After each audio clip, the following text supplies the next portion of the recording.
시간입니다. 벌써 이제 아브라함의 일생에 대해서 23번째죠. 오늘 창세기 21장 1절부터 7절까지 말씀으로 말씀한 대로 이루시는 하나님이라는 제목으로 오늘 말씀을 전하도록 하겠습니다. 요즘 이제 이 한 사람의 말 한마디로 이제 굉장히 많은 어려움을 전 세계가 이제 겪고 있는 것 같습니다. 이 트럼프 말 한마디로 해서 세계 경제가 이제 촉각을 가지고 있죠. 그래서 뭐 자고 일어나면 어떡해요? 그 세금 비율이 올라가 있고, 특별히 태국도 37%인가요? 네, 그래서 태국 경제도 지금 굉장히 어려움을 당할 거라는 이제 예상들을 많이 하고 있습니다. 그리고 중국과 어떻게 해요? 세금 논쟁으로 인해서 계속해서 이제 시속 게임을 하면서 세계 경제에 이제 이 사람 한마디로 인해서 어려움을 겪고 있는 상황이죠. 근데 트럼프의 말들을 생각하면 이제 좀 번복을 하고 있는 상황이죠.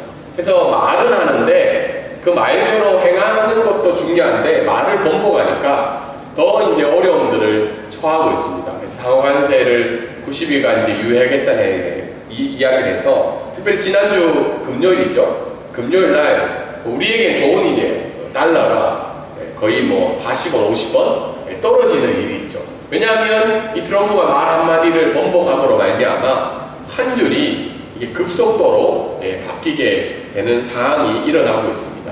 그래서 이런 말 한마디 하는 거, 그리고 말을 번복하는 사람 때문에 세계 경제가 이렇게 어려움을 겪고 있는데, 오늘 말씀은 특별히 21장 1절부터 7절까지 말씀은 이 말씀하시는 그 하나님에 대해서 이야기를 하고 있습니다. 그런데 이 말씀하시는 하나님은 번복하지 않으시고 그 말씀대로 이루시는 하나님에 대해서 오늘 성경은 이야기를 하고 있습니다.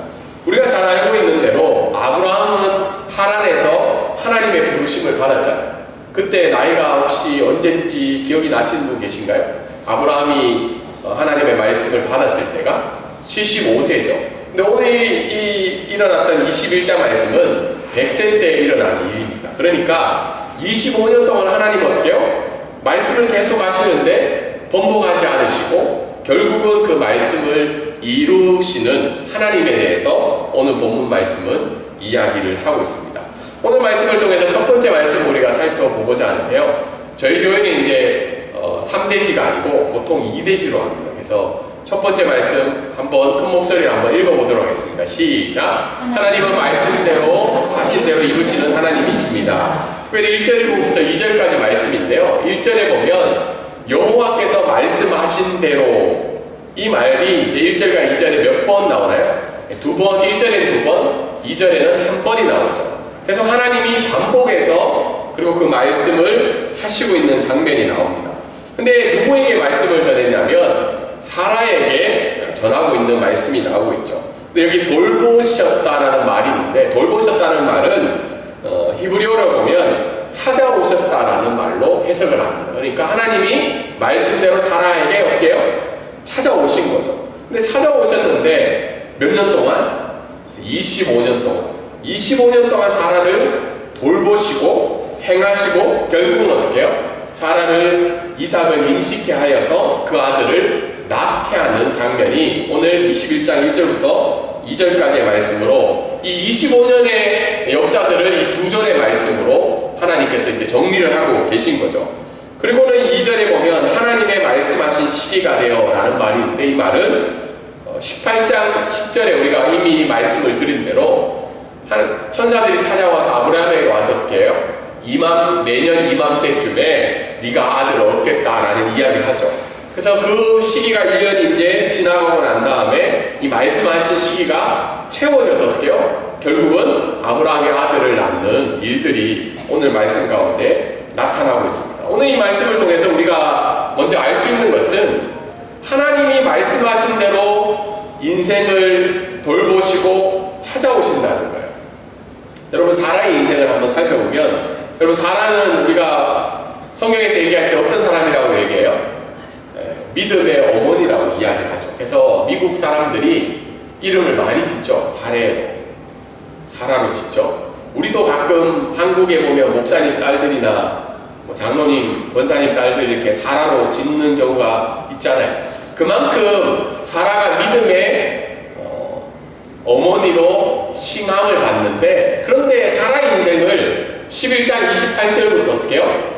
21장까지 말씀을 보면 그렇게 우리 딸이 그런 인생을 겪고 싶은 인생은 아니에요. 왜냐하면 어떻게 해요? 시집 한번 잘못 갔다가 속된 말로 시집 잘못 가서 어떻게 해요? 남편 따라서 수백 킬로, 수천 킬로 걷다가 어떻게 해요? 파란 땅을 떠나서 살만하니까 하나님이 자꾸 불러서 그 땅을 옮기게 하신 거죠. 그리고는 그 땅에 도착했는데 큰 두 번의 위기가 있었던 거예요. 뭐예요? 남편이 자기 생명 지키려고 어떻게 해요? 지난주까지 두 번이나 아내를 판 거죠. 어디 가든지 그냥 누이라고 얘기해라. 누이는 사실이에요. 근데 어떻게 해요? 왜 그렇게 얘기하냐면 살해를 해서 남편 아브라함이 생명의 위협을 받았기 때문에 거짓말을 한 거죠. 그래서 두 번이나 어떻게 해요? 바로의 아내로 아비멜렉의 왕의 아내로 어떻게 해요? 어려움을 겪고 있는 거죠. 그러다가 아내를 주시겠다고 어떻게 해요? 25년 동안 계속 얘기했는데 안 주니까 한 15년 중에 어떤 일을 행해요? 자기 여종인 한 명인 하갈을 어떻게 해요? 자기 남편에게 주죠. 근데 줬는데 어떤 일이 생겨요? 하갈이 여주인을 무시하기 시작하죠. 멸시하죠. 그래서 이 사례가 참지 못해서 아브라함에게 해서 좀 알아서 처리해달라고. 그리고는 마지막에는 어떻게 해요? 25년 동안 후손을 낳지 못하니 수치를 당하고 산 거예요.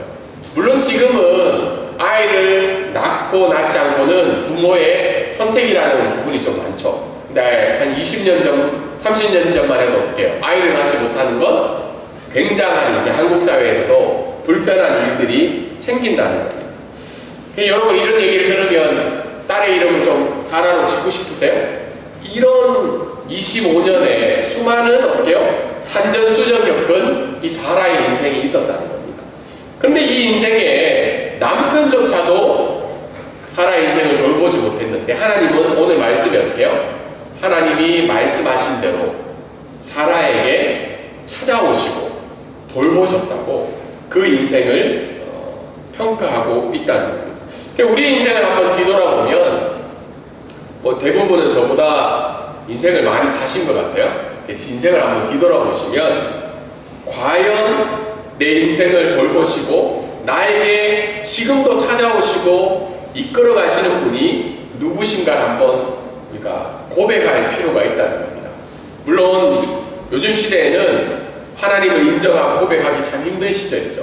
여기 오늘도 회사 일로 이렇게 오셨는데 그 회사 일을 보면 상을 또 많이 받는 분도 계시고 적게 받는 분도 계시고 여러 가지 평가들이 있지만 사람들은 어떻게 우리의 인생을 자기들이 가진 사라의 인생을 평가한 것처럼 우리가 가진 것들로 인해서 우리가 이룬 것들로 인해서 우리의 지금 상황들로 인해서 어떻게 해요?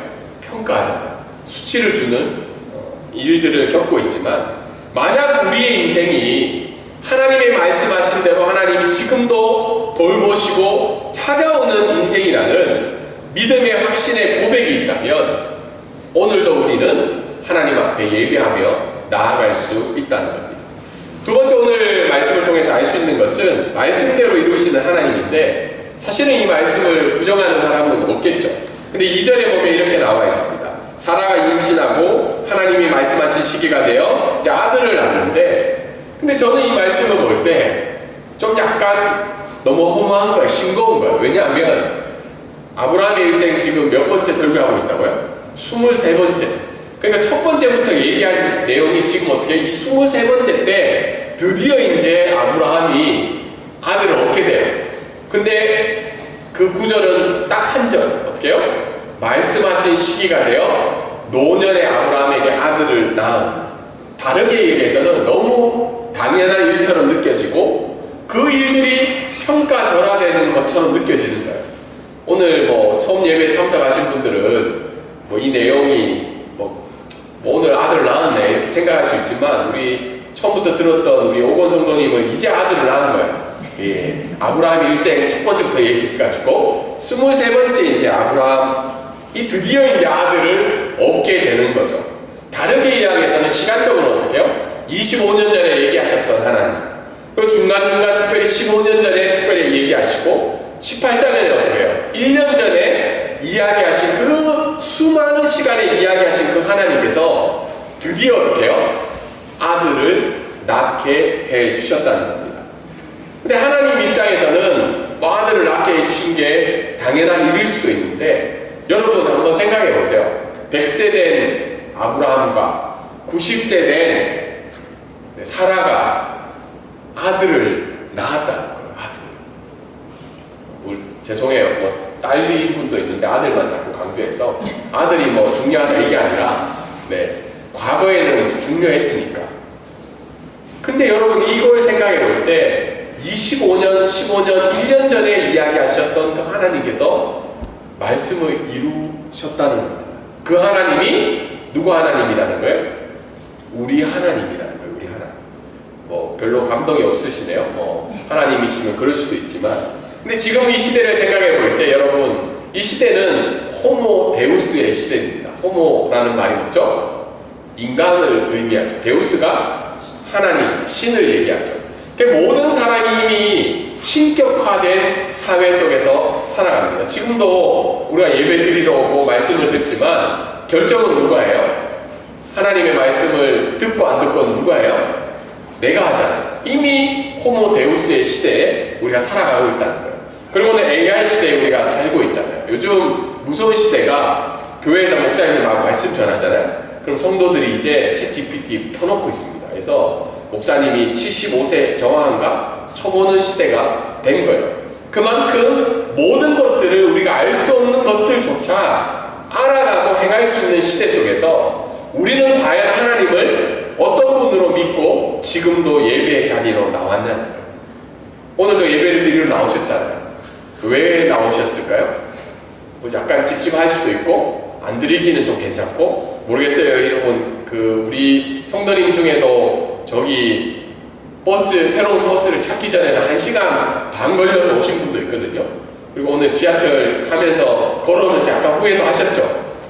내가 여기 이렇게까지 예배를 드려야 되나? 온라인도 있는데 여러 가지 생각이 들었을 때, 근데 왜 이 하나님 앞에 예배를 드리러 오셨냐? 그 하나님이 어떤 분이시기에 이 부분에 대한 분명한 고백이었으면 우리가 이 자리에 땀 흘리며 걸어와서 예배한 것들이 의미가 없을 수 있다는 겁니다.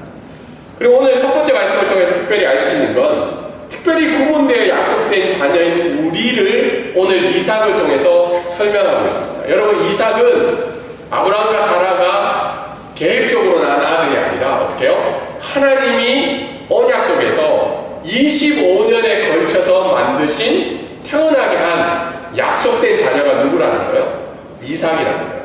근데 여러분, 이삭이 되고 싶으신가요? 하나님 앞에서? 이삭. 뭐 이삭은 이삭이고 나는 내 인생을 즐기고 싶어.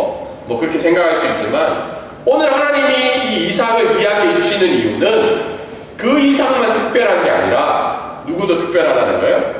오늘 이 자리에 예배드리는 너희들도 특별하다는 거예요. 왜인 줄 아세요? 물론 이삭은 사라와 아브라함을 통해서 25년의 약속을 통해서 태어났지만, 우리가 특별한 이유는 뭐냐면 고난주간과 부활주의를 통해서 하나님이 오늘 우리를 하나님의 약속된 자녀로 불러주셨다는 겁니다. 여러분, 고난주간에 우리가 생각할 때 이번 주 고난주간이니까 핸드폰 좀 적게 쓰고 뭐 먹는 것도 좀 적게 하고 금식도 좀 하고 교회 가서 어떻게 해요? 기도도 하고, 물론 그것도 중요합니다. 근데 하나님이 매년마다 우리에게 고난주간과 부활주의를 허락해 주시는 이유는 하나님이 신구약 66권을 통해서 예수 그리스도를 우리에게 알려주시고, 그 예수 그리스도가 어떻게 해요? 십자가의 죽으심과 부활하심으로 말미암아 너희를 하나님의 자녀로 삼아주시기 위해서 오늘 이삭을 우리에게 알려주고 계시다는 겁니다. 어떻게 보면 이삭도 하나님 앞에 중요한 약속된 자녀이지만, 다르게 보면 누구도 더 중요하다고요?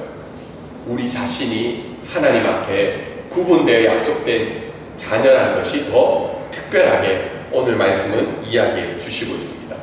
오늘 말씀을 통해서 두 번째 말씀은요, 우리 한번 목소리를 읽도록 하겠습니다. 시작. 말씀하신 대로 이루시는 하나님은 우리를 웃게 하시는 하나님이십니다. 오늘 3절과 7절 말씀에 있는데요. 드디어 이제 아브라함이 자기 아들을 이름을 짓죠. 근데 이 이름은 누구에서 온 거예요? 하나님이 이미 이야기하셨죠. 네 아들 이름 이삭이다. 근데 이삭의 이름은 뭐죠? 웃음이라는 거예요. 왜 웃음인지는 뒤에 가서 설명해 드릴게요. 그리고는 4절에 어떻게 해요? 하나님이 17장 12절에 이미 할례에 대해서 이야기를 하셨죠. 그래서 8일 만에 태어난 자기 아들을 어떻게 해요? 할례를 시키고 있죠. 그리고 이삭이 태어날 당시에 5절에 보면 몇 세라고 또 강조를 하고 있어요? 100세.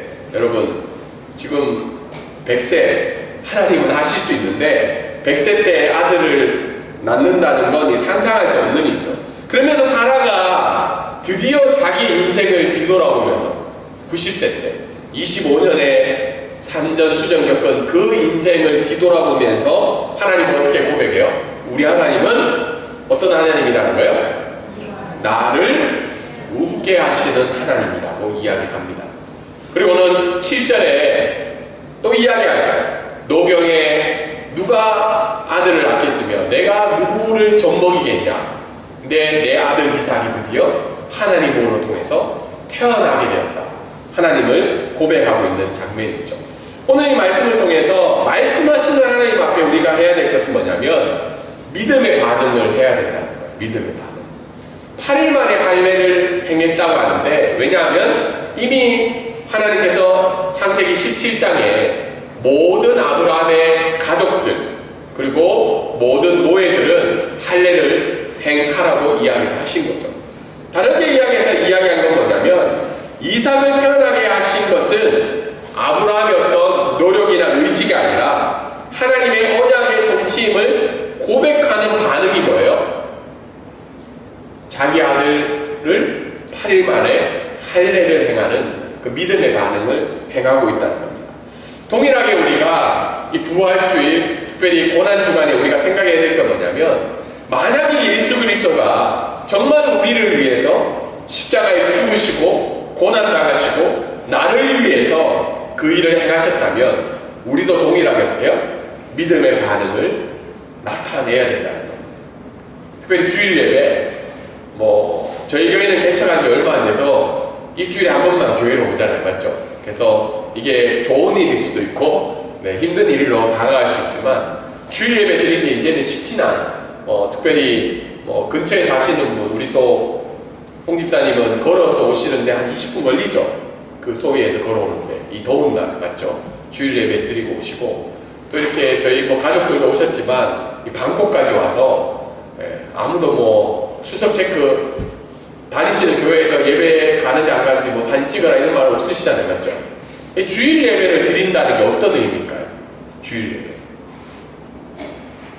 그냥 예배를 드리러 올 수 있는 종교 생활일 수 있지만 이 태국에서는요 주일날 문을 닫는다는 걸 생각하기 힘든 일들이죠. 왜냐하면 물론 주일날 쉬어서 쉬는 주간이 있지만 특별히 가게라든지 왜냐하면 불교 사회에서 이걸 구분해서 예배를 드린다는 건 굉장히 어려운 일이에요. 그리고 태국 사람들은 종교심이 어떠냐면 모든 종교에 50%만 참석을 합니다. 다르게 이야기해서 교회도 어떻게 해요? 한 달에 2번 정도만 가면 괜찮은 교인으로 이미 역임을 받고 절도 어떻게 해요? 절은 1년에 거의 몇 번 안 가죠. 그런데 불교 행위도 50% 정도만 행하고 있다. 이슬람도 똑같아요. 매일 해야 되는 종교 행위를 몇 프로만 한다고요? 50%만. 근데 한국은 어떤가요? 한국은 몇 번 가야 좀 괜찮은 신자인가요? 4번 다 예배를 드려야 되죠. 근데 예배 4번 다 드리면 중직자로 세워줘야 안 줘요? 안 주죠. 무슨 예배도 가야 돼요? 새벽 예배도 가야 되고 수요 예배, 금요 기도도 해야 되죠. 근데 이 주일 예배를 드린다는 건 과연 어떤 의미인가? 그건 바로 십자가에서 나를 위해서 죽으시고 부활하시고 나를 하나님의 언약된 자녀로 삼아주신 그 하나님에 대한 어떻게 해요? 믿음의 반응이라. 근데 이 믿음의 반응이 없이 우리가 주일 예배 신앙생활 구별된 삶을 살아가지 않는다면 내 인생의 주인은 여전히 누구라는 거예요? 나 자신이라는 걸 나타내고 있다는 겁니다. 주일 예배를 드린다는 거, 신앙생활 한다는 거, 저는 기독교 집안에 태어나서 그런 생각을 많이 안 해봤는데, 제가 어떤 사연들을 이렇게 읽어보니까, 특별히 믿지 않는 아내가 이제 아내는 믿어서 교회를 다니고 있고, 남편은 이제 교회를 다니지 않는 사람인데, 남편이 보기에 목사 말에 속아가지고 아내가 자꾸 어떻게 해요? 헌금을 내고 있는 거죠. 그래서 이것이 재판에 보니까 이혼 사유로 나라에서 결정을 한 걸로 나오더라고요. 그러니까 믿지 않는 남편의 입장에서는 어떻게 해요? 헌금이 아니라 굉장히 이제 어쨌든 부도덕한 행위로 이제 발명이 된 거죠.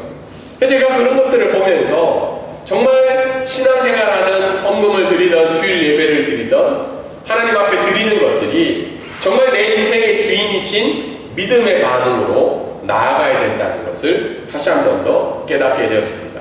그리고 오늘 말씀을 통해서 우리가 또 알 수 있는 것은 말씀을 이루사 웃게 하시는 하나님이 있다는 거예요. 여러분, 사라는 인생의 25년 동안 어떤 웃음을 경험했을까요? 사람들로부터 어떻게 해요? 비웃음과 쓴 웃음을 경험했겠죠. 야, 네가 믿는 하나님 아들 낳게 해준다며 25년 동안 들은 거예요. 그리고 심지어 남편도 어떻게 해요? 가끔 왔다 갔다 하면서 진짜 맞을까? 그럼 저 아내를 어떻게 해요? 팔기도 하고, 그 아내의 여종도 어떻게 해요? 데리고 와서 이스마엘을 낳게 하죠. 그의 여성으로서의 인생을 살펴보면 비웃음과 쓴 웃음으로 뒤덮인 인생이라는 거예요. 근데 하나님은 이삭이라고 이름 지은 이유가 뭐예요? 네 인생은 비웃음과 쓴 웃음의 인생으로 덮여진 것이 아니라 내가 언약을 이룬 것으로 인해서 너는 드디어 하나님 앞에 기쁨의 웃음을 짓고 가는 인생이라는 것을 하나님이 알려주시고 있는 거죠. 그러자 사라가 드디어 어떻게 해요? 그 모든 수치와 비웃음과 쓴 웃음을 던져버리고 하나님 앞에 나는 드디어 웃게 된다는 믿음을 고백을 하고 있습니다. 우리의 삶들을 우리가 살펴볼 때도 어떻게 해요? 비웃음과 쓴 웃음이 있지는 않으신가요? 저도 요즘 제 얘기를 한 번씩 해서 죄송하지만 이제 나이가 조금씩 가니까 인생을 뒤돌아보게 돼요. 이제 선교지에서 이제 14년 살게 되고 목회도 이제 한 18년, 19년 정도 살다 보니까 내 인생의 참된 기쁨이 뭘까? 그리고 한국에 가면 그렇게 저를 이렇게 좀 안타깝게 생각하는 사람들이 좀 있어요. 선교사님 이렇게 힘들지 않으세요? 때로는 어떻게 해요? 그렇게 목회를 힘들게 그렇게 하시냐고, 다른 좋은 길도 있는데 여러 가지로 그런 평가들을 할 때가 있죠. 근데 여러분들의 삶들은 어때요? 여러분들이 가지고 있는 재산과 건강과 이루어놓은 것들 때문에 여러분들도 다른 이로부터 어떻게 해요? 비웃음을 당할 때도 있고 쓴웃음을 당해야 될 때도 있다는 겁니다. 그런데 하나님은 어떻게 해요? 너희의 참된 웃음, 너희가 진정으로 웃을 수 있는 것은 오늘 말씀을 이루시는 그 하나님으로 해서 우리가 웃을 수 있는 인생으로 가게 된다는 겁니다. 마지막으로 오늘 말씀을 통해서 알 수 있는 것은 오늘 그렇다면 우리가 무엇을 믿고 살 것인가 라는 겁니다. 오늘 5절과 7절에 보면 하나님이 아브라함이 또는 사라가 이렇게 이야기하겠죠. 100세라 할지라도 노경의 때라 할지라도 하나님은 그 언약한 말씀을 어떻게 해요? 이루어 가신다는 겁니다. 여러분, 고난주간과 부활주를 맞이할 때 사실 예수 그리스도의 십자가의 죽음과 부활은 어떻게 해요? 100세 때 아들을 낳는 것보다 더 어떻게 해요? 믿기 힘든 얘기잖아요. 우리에게 있어서. 사실은 100세 때 아기를 낳았다는 건 아브라함 얘기이기 때문에 믿을 수도 있잖아요. 내 얘기가 아니고 아브라함이 낳았다는데 하나님이 그렇게 하셨다는데. 그런데 예수 그리스도의 십자가의 죽음과 부활은 나와 관련된 이야기라는 거예요. 이 죽음과 부활을 믿는다면 어떻게 해요? 지금도 내 인생 가운데 찾아오시고 돌보시고 행하시는 그 하나님을 믿고 살아갈 수가 있다는 거예요. 하나님이 고난주간과 부활절을 우리에게 매년 그냥 감성에 의해서 어떻게 해요? 눈물 흘리고 뭐 계란 먹고 부활절 이야기하는 것이 아니라 십자가의 죽음과 부활을 통해 우리를 하나님의 자녀로 만드신 그 하나님께서 지금부터 남은 인생을 어떻게 해요?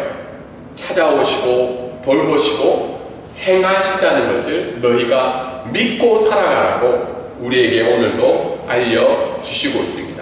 오늘 말씀을 통해서 두 가지를 적용해 보면 결국은 우리가 주일 예배를 통해서 때로는 어떻게 해요? 날마다의 삶들 가운데 나를 찾아오시고 돌보시고 말씀을 이루시는 그 하나님을 경험해야 된다. 오늘 아브라함이 이삭을 25만 년 만에 또 사라를 통해서 아들을 낳게 하신 하나님, 그 하나님도 우리가 믿어야 되지만 그 하나님께서 지금도 어떻게 해요? 내 삶들 가운데 함께 하시고 있다는 겁니다. 두 번째는 예수 그리스도의 십자가의 죽으심과 부활하심을 통하여서 어떻게 해요? 나를 언약 안에 있는 자녀로 만드신 그 은혜에 대해서 우리가 감사해야 된다는 겁니다. 오늘 우리가 감사의 이유가 무엇을 행해 주셨고 약속을 들어주셨고 나를 남들보다 조금 더 낫게 만들어 주신 것이 나의 감사의 제목이 아니라 십자가에 죽으시고 부활하심으로 말미암아 25년간의 언약을 통해서 이삭을 언약의 자녀로 만들어 주신 것처럼 동일하게 나를 어떻게 해요? 하나님의 자녀로 지금도 만들어 주셨다는 그 사실만으로 기뻐하며 감사하며 고백할 수 있는 귀한 한 주가 되기를 주님의 이름으로 소망합니다.